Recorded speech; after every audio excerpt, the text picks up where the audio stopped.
দেখছেন আমার সাথে সাথে আমার ফুলটাও কেমন জানি রোদে অবস্থা খারাপ হয়ে যায়। তো যাই হোক কিছু দোকান দেখলাম, দোকানে আবার ঢোকার পর চলে আসলাম অন্য একটা জায়গায়। এটা রেল স্টেশন বলা হয় মনে হয়, জানি না। এখানে একটা ছবি তুলতে চাইছিলাম, কি বলবো, কি পরিমাণ মানুষ, এত পরিমাণ মানুষ যে ছবি তোলা অসম্ভব, অথচ রাস্তা ফাঁকা। কিন্তু আপনার স্টেশনের ভিতরে যে পরিমাণ মানুষ, ছবি তোলার অবস্থা নাই। যাই হোক, অনেক রোদ ছিল, হয়তো সবাই রোদ থেকে বাঁচার জন্য যাচ্ছে, কিন্তু আমি তো রাস্তা দিয়ে হেঁটে হেঁটেই যাচ্ছি।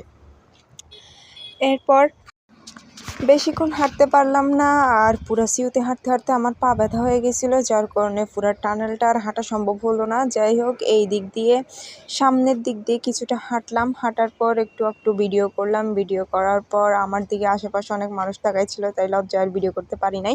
যাই হোক, আমার পেজটা অনেক ছোট একটা পেজ, নতুন যাত্রা শুরু করছি, আশা করি সবাই ফলো দিয়ে দিবেন। এরপর চলে আসলাম আমরা বিজ্ঞান বিভাগে। এখানে আসার পর দেখতেছি সব জোড়া জোড়া বসে আছে। কি আর কপাল, যেদিকে যাই জোড়া জোড়া জোড়া জোড়া। তবে অন্যান্য তুলনায় এইটা অনেক সুন্দর ছিল এই জায়গাটা। আমরা